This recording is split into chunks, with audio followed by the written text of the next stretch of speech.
సుమన్ టీవీలో మీ business promotions కోసం ఈ కింది నెంబర్ను సంప్రదించగలరు.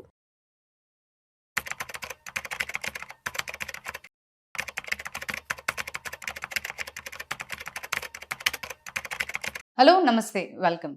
ప్రస్తుతం మనతో పాటు స్టూడియోలో certified personal financial planner Sairam గారు ఉన్నారు. వీరితో ఈరోజు కొన్ని విషయాల గురించి మనం డిస్కస్ చేద్దాం. హలో అండి సాయిరామ్ గారు. నమస్తే మేడం.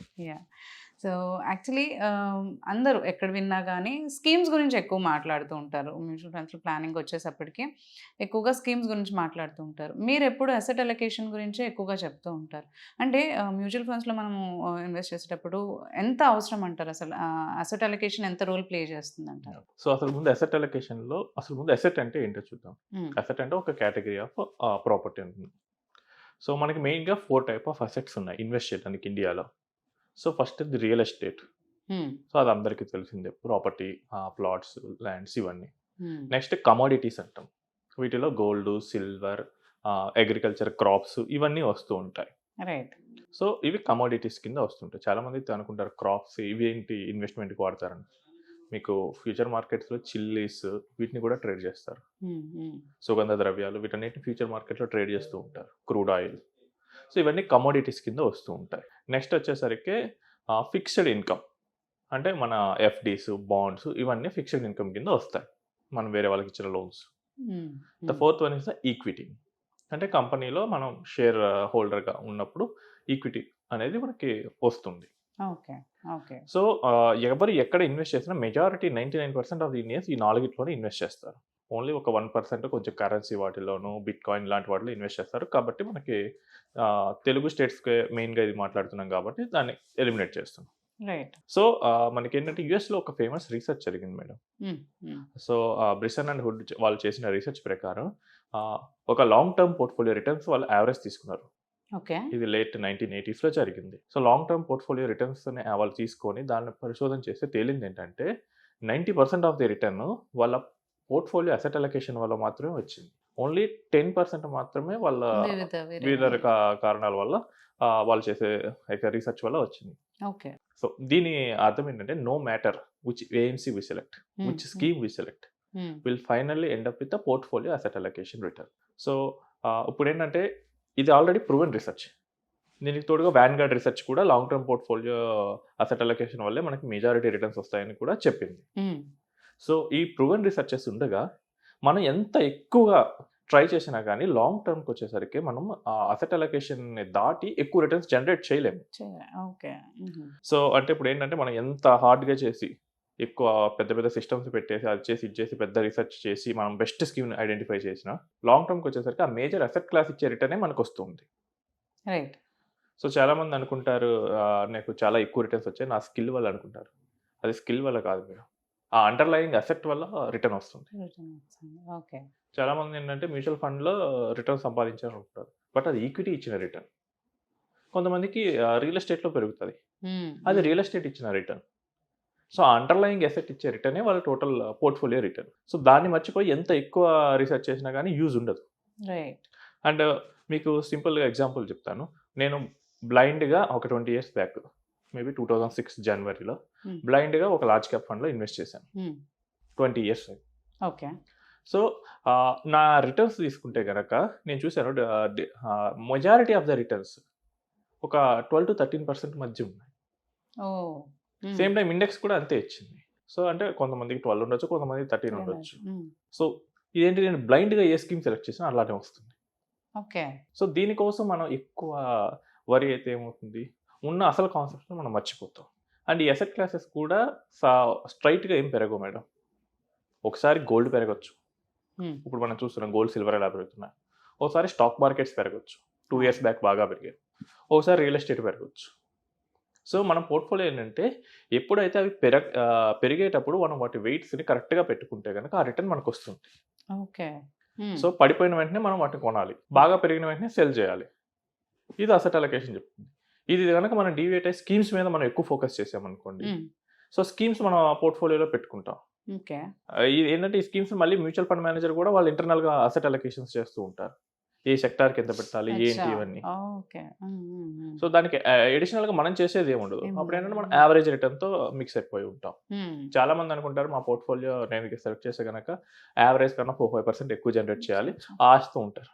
బట్ చాలా మంది చేసేది ఏంటి, వాళ్ళు గోల్డ్ తీసుకుంటారు, రియల్ ఎస్టేట్ తీసుకుంటారు, లేదా ఈక్విటీలో large cap, mid cap, small cap తీసుకుంటారు. సో ఇలా తీసుకున్నప్పుడు మీకు లాంగ్ టర్మ్ ఏమవుతుందంటే మార్కెట్ లింక్డ్ ప్రొడక్ట్స్ ఇవన్నీ. Real estate market linked, gold market linked, ఈ large cap, mid cap, small cap కూడా మార్కెట్ లింక్డ్. వీళ్ళకి ఏమవుతుందంటే లాంగ్ టర్మ్ ఏమవుతుందంటే మార్కెట్ లింక్డ్ రిటర్న్స్ మాత్రమే వస్తాయి. అంతేగాని నాకు ఫర్ ఎగ్జాంపుల్ మార్కెట్ ఒక 15% ఇస్తే గెటింగ్ 25% ఇస్ నాట్ పాసిబుల్. అది ఎప్పుడు పాసిబుల్ అవుతుందంటే నేను సింగిల్ స్టాక్ మీద కాన్సన్ట్రేట్ చేశాను, లేదా నేను సింగిల్ ప్లాట్ మీద కాన్సన్ట్రేట్ చేశాను. నాకు కనుక లక్ బాగుంటే నాకు అప్పుడు మంచి రిటర్న్ వస్తుంది. సో మనకి ప్రపంచంలో చూస్తే కనుక I think Apple is the only company that grow 40% year on year. So ఇప్పుడు నేను యాపిల్ మీద బెట్ పెట్టాను, నాకు పెరుగుద్ది. బట్ అట్లా అని అన్ని కంపెనీస్ మీద అలా చేయలేము. చాలా కంపెనీస్ ఇన్వెస్టర్స్ అనే వెల్త్ డిస్ట్రాయ్ చేస్తుంది, చాలా ఉన్నాయి. లేదు నేను శిల్పారామన్ దగ్గర ఒక 25 years బ్యాక్ ల్యాండ్ కొన్నాను, అది ఫ్యూ ల్యాక్స్లో ఉంటుంది, ఇప్పుడు క్రోర్స్లో ఉంది. సో అలా సింగిల్ స్టాక్స్లో అయితే కనుక మీరు ఎక్కువ రిటర్న్ అనేది సాధించుకోవచ్చు. బట్ ఎప్పుడైతే మీరు డైవర్సిఫైడ్ పోర్ట్ఫోలియోస్ వైపు వెళ్తున్నారో, మీకు వెల్త్ ఎక్కడైతే 2-3 అసెట్ క్లాసెస్ మీద డైవర్సిఫై అవుతుందో మీకు మార్కెట్ని దాటి అబోవ్ రిటర్న్స్ జనరేట్ చేయడం దాదాపు అసాధ్యం. మన తెలుగు స్టేట్స్లో నేను చూస్తాను వాళ్ళ పోర్ట్ఫోలియో రిటర్న్స్ అన్ని రియల్ ఎస్టేట్ రిటర్న్స్కి లింక్ అయి ఉంటాయి. నా దగ్గరకు వచ్చే అందరూ రిటైల్ ఇన్వెస్టర్స్ ఏంటంటే ఒక 6-7 ప్రాపర్టీస్ ఉంటాయి, ఏదర్ హౌసెస్ రూపంలో కానీ స్థలాలు చోట్ల ఇలా డిఫరెంట్ ఉంటాయి. వాటి వాల్యూ వచ్చేసరికి కనీసం 3-4 crores యావరేజ్ ఉంటుంది.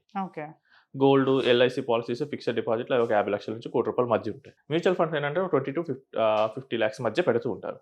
కొంతమంది తక్కువలో ఉన్నప్పుడు 20 పెడతారు, కొంతమంది ఆల్రెడీ ఎక్స్పీరియన్స్ చేసిన వాళ్ళు కొంచెం ఎక్కువ అయ్యి 50 lakhs యావరేజ్ కేసు. సో వీళ్ళు ఇప్పుడు కనుక ఈ 20-50 lakhs మీద ఎక్కువ ఫోకస్ చేశారనుకోండి, రియల్ ఎస్టేట్ రిటర్న్ ఇవ్వకపోతే వీళ్ళ టోటల్ నెట్వర్త్ ఏమైనా పెరుగుద్దా? రియల్ ఎస్టేట్ అనేది 3 crores ఉంది, ఇదే జస్ట్ 20 lakhs లేదా 50 lakhs. సో అది మర్చిపోతారు చాలా మంది. సో అందుకనే నేను అసెట్ అలొకేషన్ గురించి మాట్లాడతాను. మీ దగ్గర ఏ అసెట్ క్లాస్ ఎక్కువగా ఉంది దాన్ని బట్టే మీ పోర్ట్ఫోలియో రిటర్న్ ఎక్కువ ఉంటుంది. అలా కాకుండా నా దగ్గర తక్కువ ఉన్న అసెట్ క్లాస్ మీద నేను ఎక్కువ రీసెర్చ్ చేస్తే ఏమవుద్ది, అంత వెయిన్. బికాస్ నాకు 100 రూపీస్లో 5 రూపీస్ 4 రూపీస్ వెయిటేజ్ ఉన్న దాని మీద నేను ఎక్కువ రీసెర్చ్ చేస్తా, టైం ఎక్కువ స్పెండ్ చేస్తా, అది చేస్తా, దట్ డజంట్ జనరేట్ ఎక్కువ రిటర్న్. బికాస్ మీ దగ్గర 80%-90% రియల్ ఎస్టేట్ ఉంది, దాని మీద ఎక్కువ రీసెర్చ్ చేయండి కావాల్సి వస్తే, అది మీకు ఎక్కువ రిటర్న్ జనరేట్ చేస్తుంది. మీకు ఇప్పుడు స్క్రీన్ మీద నేను ఒకటి చూపిస్తున్నాను. సో ఇదేంటంటే లాస్ట్ 10 years నుంచి డైవర్సిఫైడ్ ఈక్విటీ స్కీమ్స్ యొక్క రిటర్న్స్. సో మీరు ఇప్పుడు చూసినట్లయితే కనుక బాటమ్ వచ్చేసరికి లార్జ్ క్యాప్ నిఫ్టీ ఇండెక్సెస్ ఉన్నాయి, అండ్ టాప్ వచ్చేసరికి కాంట్రా ఫండ్ ఉంది. ఇవన్నీ అవుట్లయర్స్, సో వీటిని తీసేద్దాం. సో ఇవి తీసేసి మిగతా కనుక మీరు చూసినట్లయితే కనుక most of the schemes are getting return between 14-16%. So ఇప్పుడు 14-16%, 2% తేడా. దీని మీద నేను ఎక్కువ తలబాదుకొని రీసెర్చ్ చేసి ఏమవుతుంది, ఎంత చేసినా అదే సేమ్. 4-5 కేటగిరీలు ఉన్నాయి, నేను బై కళ్ళు మూసుకుని ఒకటి పిక్ చేసినా కానీ ఆ 15% రేంజ్లో ఉండడానికి ఎక్కువ ఛాన్స్ ఉంటుంది. అంటే 10 years బ్యాక్ 2016 జనవరిలో కూర్చొని 2025 డిసెంబర్ చివరి కల్లా నాకు Contra fund is maximum return generating category అని ఎవరైనా అనుకోగలరా? అసలు ఆ టైంలో కాంట్రా ఫండ్ నెగిటివ్ రిటర్న్స్ ఇచ్చాయి, అవి 2020 వరకు ఆ నెగిటివ్ రిటర్న్స్ కంటిన్యూ అయ్యాయి. సో ఇట్స్ నాట్ పాసిబుల్ అండి. మార్కెట్స్ మనం అనుకున్నట్లు ఉండవు, లాట్ ఆఫ్ ఎక్స్టర్నల్ ఈవెంట్స్ దాన్ని చేంజ్ చేస్తూ ఉంటాయి. సో అందుకనే మనం ఈ కేటగిరీస్ మీద, స్కీమ్స్ మీద బెట్ చేయటం మానేసి మనం అసెట్ అలొకేషన్ ప్యాటర్న్ మీద చేస్తే బాగుంటుంది. అండ్ ఫర్ ఎగ్జాంపుల్ ఇప్పుడు ఇది చూడండి, మీకు ఇప్పుడు సెక్టోరియల్ మీద కూడా చూపిస్తాను. సో సెక్టోరియల్లో కూడా మోస్ట్లీ మనకి 9-18% డీవియేషన్ ఉంది. సో అది కూడా మన టాప్ అండ్ బాటమ్ తీసేస్తే అక్కడ కూడా డిఫరెన్స్ మనకి 2-3% మధ్య కనిపిస్తుంది. సో మనకి రిటర్న్ ఎలా వస్తుంది, మన ఈక్విటీ సెలెక్ట్ చేసుకుంటే రిటర్న్ వస్తుంది. ఆ ఈక్విటీలో సెక్టార్ అనేది ఒక పార్ట్, అంతేకాదు నేను స్కిల్తో సెలెక్ట్ చేసుకున్నాను అంటే అది కుదరదు. ఈవెన్ నా హైబ్రిడ్ చూడండి, ఇప్పుడు స్క్రీన్ మీద మీకు హైబ్రిడ్ కూడా కనిపిస్తుంది. బ్యాలెన్స్ అడ్వాంటేజ్ నుంచి మల్టీ అసెట్ వరకు 3% తేడా ఉంది. ఆ 3% రిటర్న్ కూడా mostly due to the percentage of difference between equity. ఒక్కొక్క స్కీమ్లో ఒక్కొక్కలాగా ఉంటుంది ఈక్విటీ. బ్యాలెన్స్ అయితే కనుక 40-50%, మల్టీ అసెట్ 65% వరకు ఉంటుంది. కాబట్టి ఆ ఈక్విటీ రిటర్న్స్ వాటిలో రిఫ్లెక్ట్ అయ్యాయి. సో కొంతమంది ఏంటంటే బ్యాలెన్స్ అడ్వాంటేజ్ నాకు బాగా సూట్ అవుతుంది, కొంతమంది ఏంటంటే మల్టీ అసెట్ బాగా సూట్ అవుతుంది. బట్ అది ఎందుకు సూట్ అవుతుంది, మీకు 3 అసెట్ క్లాసెస్ మీకు కావాలంటే మల్టీ అసెట్ తీసుకోవాలి, సేఫ్టీ కావాలంటే మల్టీ అసెట్ తీసుకోవాలి. దాన్ని మర్చిపోయి నాకు ఎవరో యూట్యూబర్ చెప్పారు, so the top banks based balance advantage scheme ఉంది. సో ప్రైవేట్ బ్యాంక్లో టాప్ ఉంది, దాని బేస్డ్ బ్యాలెన్స్ అడ్వాంటేజ్ స్కీమ్ ఉంది. రైట్. అది చాలా మంది యూట్యూబ్ ఆర్టికల్స్లో గూగుల్స్లో చాలా మంది అయితే దాని గురించి మంచిగా రాస్తారు. అది బెస్ట్ అని కొనిపెడితే ఎలా, అది మీకు ఎందుకు సూట్ అవుతుంది, అదంతా మీరు ఆలోచించుకోవాలి. ఆలోచించాలి. అవును. సో ఇన్ సింపుల్గా చెప్పాలంటే కనుక ఈవెన్ ఇప్పుడు డెట్ కూడా చూడండి మీకు ఇప్పుడు. సో లీస్ట్ వచ్చేసరికి 6% యావరేజ్ ఉంది, టాప్ వచ్చేసరికి 7% ఉంది లాంగ్ టర్మ్. అల్ట్రా షార్ట్ ఇవేమో 6% రిటర్న్ ఇచ్చాయి. ఇదేంటి 10 years ఓవర్ ద పీరియడ్ మీద. ఓకే. ఈ 1% కోసం మీరు ఎంత టైం వేస్ట్ చేస్తారు? దాని బదులు మీరు ప్రొఫెషనల్కి ఇచ్చేస్తే he will manage everything. He will buy when the asset class is cheaper. He will sell when the asset class is costly. Just basic మనకి ఎకనామిక్స్ రూల్ అదే. రైట్. మనకి ప్రాఫిట్ ఎప్పుడు వస్తుంది? తక్కువలో కూడా ఎక్కువలో అమ్మితే వస్తుంది. కరెక్ట్. అసెట్ అలొకేషన్ అదే చెప్తుంది. Okay. In simple mutual funds are చాలా సింపుల్ ప్రొడక్ట్స్. దాన్ని కాంప్లెక్స్ చేయొద్దు. మీరు ఎంత కాంప్లెక్స్ చేయాలనుకుంటే అంత రిటర్న్స్ తగ్గిపోతాయి. Extensive research and timing the markets ఇలాంటివి ఇందులో లాంగ్ టర్మ్లో వర్కౌట్ అవ్వవు. Okay. And proper qualified professionals కింద మనం గైడెన్స్ తీసుకుంటే ఇంకా బెటర్ వేలో మనం యూస్ చేసుకోవచ్చు. ఎందుకంటే maybe. మనం మార్కెట్స్ని ఎక్కువ చూసున్నాము అండ్ మనం ఏంటంటే మన వ్యూ ఎప్పుడు మనం సింగిల్ పోర్ట్ఫోలియో మీద లింక్ అయి వెళ్తూ ఉంటుంది. ఉంటాం. అదే కనుక మన ఎక్స్పర్ట్స్ మీట్ అయితే వాళ్ళకి 100 మందితో కలుస్తూ ఉంటారు, మాట్లాడుతూ ఉంటారు. They can have a knowledge, మనకన్నా ఎక్కువ నాలెడ్జ్ ఉంటుంది పోర్ట్ఫోలియోస్ Right. మీద. రైట్. సో దట్ వాళ్ళు మనకి బెటర్గా పిక్ చేయగలరు. రైట్. సింపుల్గా ఇప్పుడు ఒక సర్జరీ చేయాలి, నేను మొత్తం మెడిసిన్ సిలబస్ మొత్తం చదివి నాకు నేను సర్జరీ చేసుకుంటే బాగుంటుందా, లేదా ఒక ఎక్స్పీరియన్స్ సర్జన్ డాక్టర్ దగ్గరికి చేత వెళ్తే బాగుంటుందా? చేయించుకోవాలి. రైట్.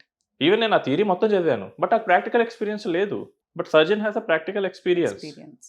అది మ్యాటర్స్ ఏ లాట్.